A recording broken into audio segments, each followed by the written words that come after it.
Assalamualaikum warahmatullahi wabarakatuh. Ibu-ibu jamaah kajian Ramadan pimpinan daerah Aisyah Kota Malang yang dirahmati Allah, alhamdulillah kita bersyukur kehadirat Allah atas segala nikmat yang diberikan kepada kita, dan tentunya kita bersyukur bisa melanjutkan kajian tadabbur surat Al-Hadid. Pada kesempatan ini saya akan lanjutkan surat Al-Hadid ayat 25 sampai 26 dengan membaca kitab karya Al-Ustadz Ahmad Mustafa Al-Maraghi. Sebelumnya akan saya baca dulu ayat yang akan kita bahas. A'udzu billahi minasy syaithanir rajim. Bismillahirrahmanirrahim. Laqad arsalna rusulana bil bayyinati wa anzalna ma'ahumul kitaba wal mizana liyaquman nasu bil qist. Wa anzalnal hadida fihi ba'sun syadidun wa manafi'u linnas. Wa anzalnal hadida fihi ba'sun syadidun wa manafi'u linnas wa liya'lamallahu man yansuruhu wa rusulahu bil ghaib. Innallaha qawiyyun aziz.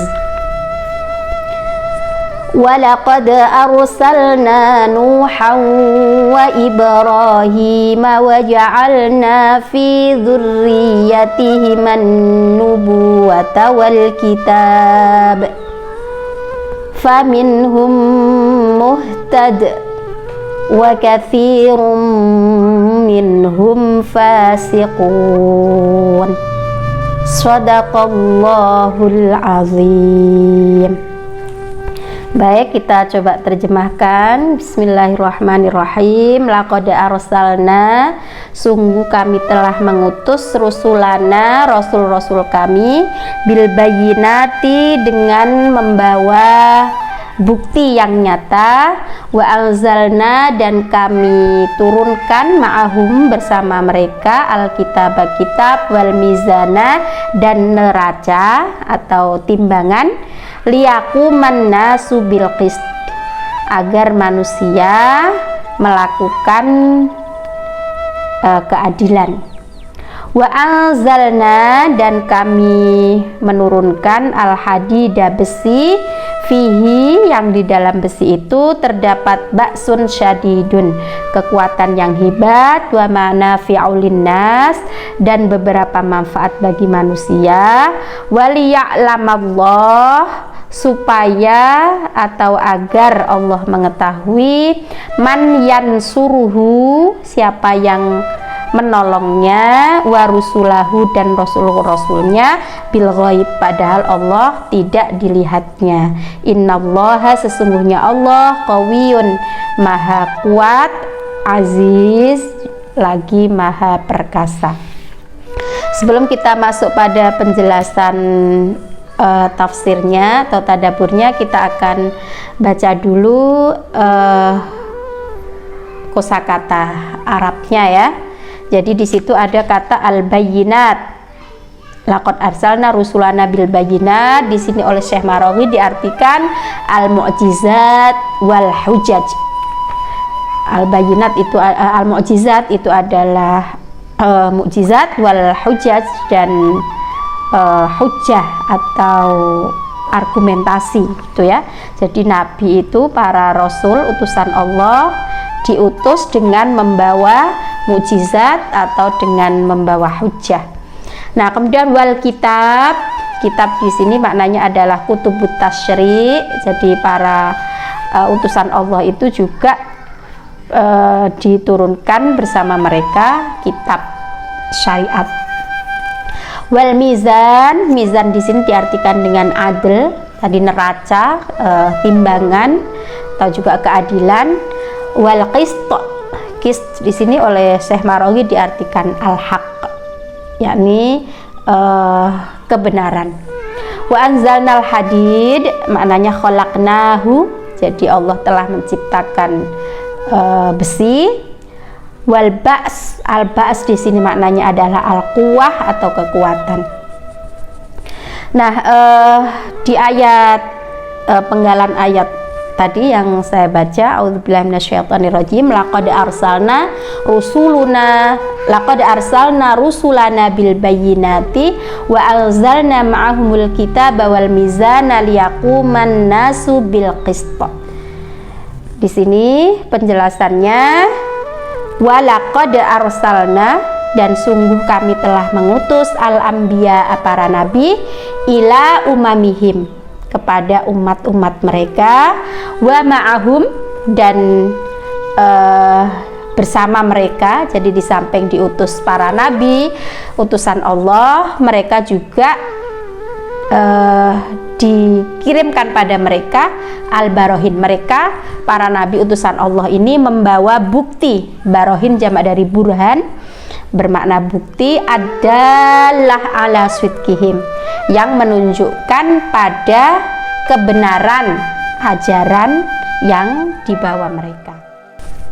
Al-muayyadah li ba'tihim min 'indi rabbihim, untuk menguatkan tentang diutusnya mereka dari sisi Tuhan mereka. Maknanya adalah para nabi ini membawa kitab, membawa mukjizat untuk menguatkan bahwa mereka adalah utusan Allah. Wa ma'ahum kutubus syara'i allati fiha hidayatul basyari wa salahuhum fi dinihim wa dunyahum. Jadi bersama para nabi itu mereka juga membawa kitab syariat yang di dalam kitab-kitab itu terdapat petunjuk bagi manusia dan kemaslahatan pada agama mereka dan juga dunia mereka. Wa amarnahum bil adli liya'malu bihi fima bainahum. Nah, mereka juga diperintahkan untuk berbuat adil, ya, melakukan keadilan di antara mereka, wala yadhlimu ba'duhum ba'dha, dan tidak mendolimi sebagian yang lain terhadap sebagian yang lainnya. Walamma kanan nasu fariqaini fariqan yaquduhul ilmu wal hikmah wa fariqan yaquduhus saifu wal asa. Jadi menurut Syekh Maraghi ini mengatakan bahwa dengan diutusnya Rasul itu manusia terbagi menjadi dua golongan, ya, yaitu fariqan yaquduhul ilmu wal hikmah, yang diatur atau diarahkan dengan ilmu dan hikmah, kebijaksanaan, atau hikmah itu juga bisa diartikan ilmu. Wa fariqan yaquduhus saifu wal asa, dan bagi sekelompok yang lain itu diarahkan oleh pedang dan asa itu maknanya tongkat, ya. Wa kanal adlu wal qanun la budda lahu min hamin yahmihi wa huwa daulah wal mulku wal jund. Jadi keadilan, ya, dan hukum itu hendaklah menjadi penjagaan, ya, penjagaan yang menjaganya dari menjaga di dalam pemerintahan atau dalam negara gitu, dan jundun itu tentara. Wa haula'i la budda lahum min uddatin yahmuna bihal qanun wal adlu fi dakhilil bilad wa fi kharijiha aqab hadza. Jadi ayat ini menurut Syekh Maraghi dimaknai bahwa para nabi itu selain diutus dengan membawa kitab, nah yang di dalam kitab itu terdapat konun atau hukum-hukum menyangkut keadilan yang itu akan menjaga ya, mengayomi, melindungi kekuasaan ya atau pemerintahan gitu.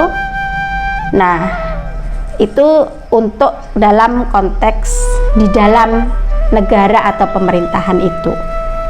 Nah, bagaimana untuk melindungi dari serangan luar gitu. Jadi kalau dalam sebuah negara itu pastikan ada semacam pertahanan gitu untuk membentengi dari serangan luar. Nah, ini di penggalan ayat berikutnya yang disebutkan wa anzalnal hadida fihi ba'sun syadidu wa manafi'u linnas.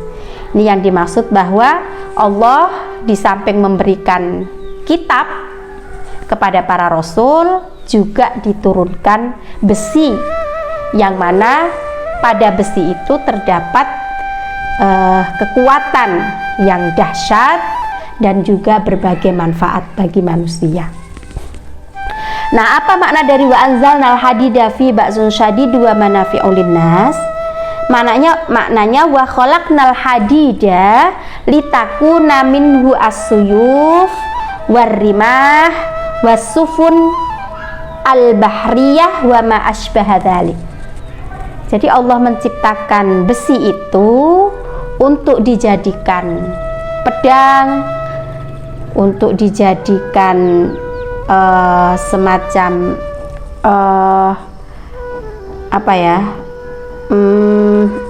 alat perang lah kira-kira gitu. Dan sufun al-bahriyah di sini ya kapal perang gitu. Dari besi itu bisa dibuat peralatan-peralatan seperti pedang, peralatan perang, kemudian bahkan juga kapal perang gitu. Dan wama asbaha dzalik, dan apa yang dan sebagainya, dan yang semacam itu gitu. Wa fiha al-quwwah,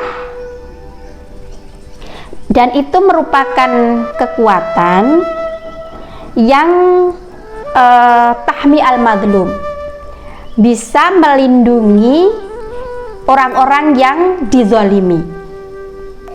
Wa fihi manafi'u linnas, yang mana besi itu mempunyai manfaat-manfaat yang besar bagi manusia, fi hajatihim, dalam hajat hidup mereka, fi ma'ayishihim, dalam kehidupan mereka, ka'adawatis sana'at, seperti peralatan-peralatan di pabrik itu kan membutuhkan besi.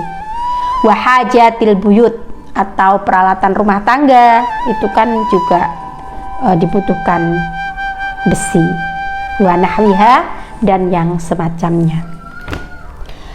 Wal ya'lamallahu man yansuruhu wa rusulahu bil ghaib, agar Allah mengetahui siapa yang menolongnya dan rasulnya bil ghaib, padahal penolong ini tidak melihat Allah begitu. Allah ini adalah ghaib. Ini maknanya adalah wa inna ma fa'ala dzalika, Allah melakukan ini liyarakum, untuk menunjukkan pada kalian naswiri dinihi, siapa orang yang menolong agamanya, bisti'malis silah, dengan menggunakan senjata, limujahadati a'daihi, untuk berjihad melawan musuh-musuhnya, wa naswiri rusulihi, dan menolong rasul-rasulnya, wa hum ghaibuna ankum la yubsirunakum, padahal mereka itu tidak melihat, tidak mengetahui. Di sini Syekh Maraghi mengutip hadis Nabi yang diriwayatkan oleh Ahmad dan Abu Dawud dari Ibnu Umar. Rasulullah bersabda, bu'ithtu bisayf baina yaday sa'ah hatta yu'badallaha wahdahu la syarikalah wa ja'ala rizki tahta dhilli ramhi wa ja'ala dhullah was-sighar ala man khalafa amri wa man tashabbaha biqaumin fahuwa minhum.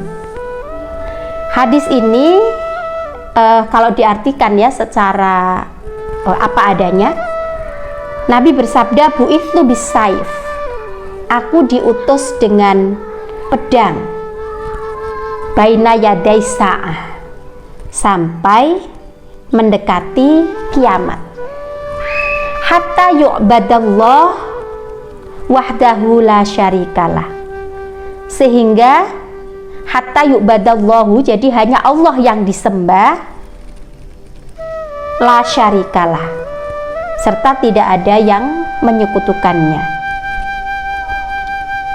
Wa ja'ala rizki tahta dhilli ramhi, Allah menjadikan rizkiku, kata Rasul, di bawah naungan tombakku, tahta dhilli ramhi. Nah, selain itu, wa ja'ala dhullah was-sighar ala man khalafa amri. Selain itu, Allah menjadikan kehinaan dan kerendahan itu diperuntukkan bagi mereka yang menyelisihi urusanku atau yang tidak mematuhi perintahku. Wa man tashabbaha biqaumin fahuwa minhum. Barang siapa yang menyerupai suatu kaum, maka ini termasuk dari golongan mereka. Kemudian kata innallaha qawiyyun aziz, maknanya innallaha, sesungguhnya Allah, yadfa'u biquwatihi, membela dengan kekuatannya, ya, ba'sa man yu'ridu an millatih. Jadi Allah itu membela dengan kekuatannya, kekuatan siapa yang menentang agamanya. La yaqdiru ahad ala daf'il uqubah mata ahallaha bi ahadin min khuluqih. Nah, ibu-ibu rahimakumullah, ayat ini kalau kita pahami sekilas ya, seakan-akan Nabi mengatakan bahwa Islam ini disampaikan dengan perang gitu, karena ayat ini menurut Syekh Maraghi bahwa Rasul itu diutus dengan membawa kitab, juga dengan diturunkannya hadid besi. Nah, dari besi itu kemudian nanti dibuatlah beragam alat-alat kebutuhan manusia, diantaranya adalah alat-alat perang yang itu untuk melindungi, kalau dalam konteks ini tadi misalnya dalam melindungi negara dari serangan luar. Jadi yang perlindungan terhadap warganya yang berada di dalam negara itu berkaitan dengan hukum, keadilan, al-qanun tadi. Namun jika terdapat serangan dari luar, maka perlu bersiap siaga dengan senjata yang terbuat dari besi tadi, kalau kita pahami.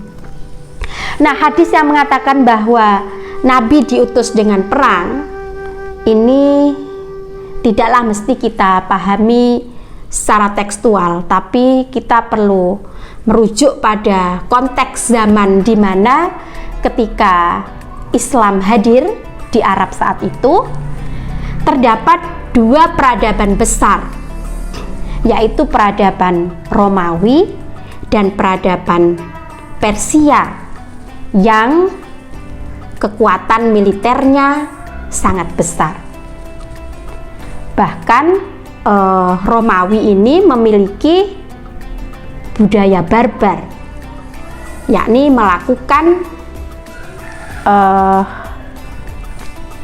menaklukkan wilayah, ya, itu pasti dengan perang.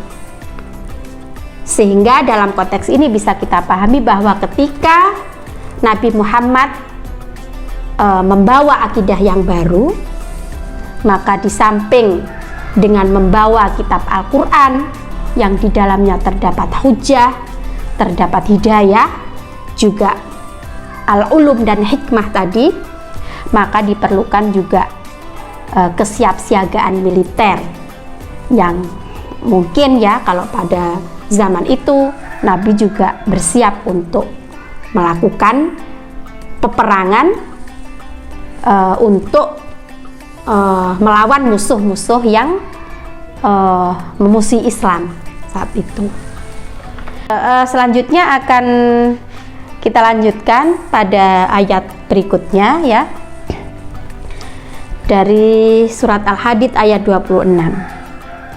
Walaqad arsalna Nuhan wa Ibrahim wa ja'alna fi dzurriyyatihim an-nubuwata wal kitab faminhum muhtadin wa katsirun minhum fasiqun. Nah, di sini penjelasannya, walaqad arsalna Nuha wa Ibrahim wa ja'alna fi dzurriyyatihim an-nubuwwal kitab. Maknanya walaqad ba'atsna, dan sungguh kami telah mengutus Nuh ila ta'ifatin, kepada segolongan, ya, man khalaqna, segolongan yang telah kami ciptakan, segolongan manusia yang telah kami ciptakan. Tsumma ba'atsna Ibrahim min ba'dihi liqaumin akharin.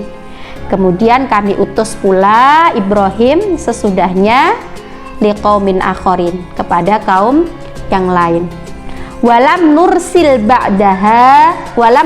ba'dahuma, dan tidak kami utus sesudahnya rasul-rasul bisyara'i', dengan syariat, illa min dzurriyyatihima, kecuali dari anak turun mereka berdua. Nah, faminhum muhtad wa katsirun minhum fasiqun. Maknanya famin dzurriyyatihima, dari anak keturunan mereka berdua ini, muhtad ilal haq, jadi memberi petunjuk kepada jalan kebenaran. Wa katsirum minhum dullal kharijun, dan sebagian besar dari mereka itu orang-orang yang sesat, kharijuna an taatillah, keluar dari ketaatan kepada Allah, dahibuna ila taatis syaitan. Jadi mereka menuju ketaatan kepada syaitan. Mudassuna anfusahum bistirahil atham, yaitu mereka membinasakan diri mereka dengan melakukan dosa. Ayat ini mungkin bisa kita fahami, ya, bahwa Allah mengutus Nabi Nuh dan Nabi Ibrahim, dan dijadikan dari keturunan mereka berdua itu an-nubuwah wal kitab, jadi turun para nabi-nabi. Kalau kita baca sejarah, ya, dari Nabi Ibrahim inilah anak turunnya menjadi para nabi, maka itu Nabi Ibrahim disebut dengan Abul Anbiya, bapaknya para nabi. Jadi kita baca di sejarah, Nabi Ibrahim punya anak Ismail dan Ishak. Nah, dari Ishak ini nanti turun Nabi Yakub, kemudian Nabi Yusuf. Jadi dari cucu, kakek, buyut, semuanya nabi. Nah, begitu juga Nabi Ismail nanti turun-turun sampai ke Nabi Muhammad. Nah, ini bisa kita merujuk juga pada surat As-Saffat. Itu di ayat 83 disebutkan wa inna min syi'atihi la Ibrahim, dan sesungguhnya termasuk dari golongannya Nabi Nuh itu adalah Nabi Ibrahim. Ya, karena Nabi Ibrahim ini melanjutkan ajaran tauhid yang dibawa oleh Nabi Nuh. Sebelum itu disebutkan juga wa ja'alna dzurriyyatahu humul baqin, dan kami jadikan anak keturunannya Nabi Nuh itu penerus yang melanjutkan sampai generasi sekarang. Sehingga ada ulama tafsir yang mengatakan bahwa di samping mempunyai anak yang bernama Kan'an yang ikut tenggelam ketika terjadi banjir besar yang menimpa kaum yang tidak beriman pada Nabi Nuh itu, terdapat 3 anak Nabi Nuh yang lain yang bernama Sam, Ham, dan Yafus, yang ini selamat dari banjir besar itu.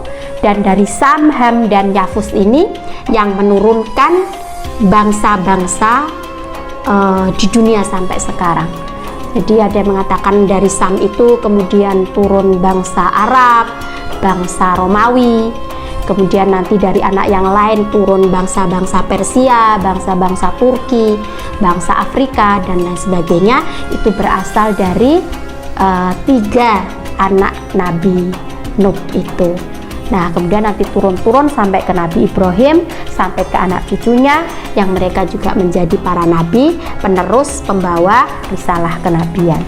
Kira-kira itu ibu-ibu yang bisa saya sampaikan terkait dengan tadabbur dari surat Al-Hadid ayat 25 dan 26. Kurang lebihnya mohon maaf. Nasrum minallahi wa fathun qarib wa basyiril mu'minin. Assalamualaikum warahmatullahi wabarakatuh.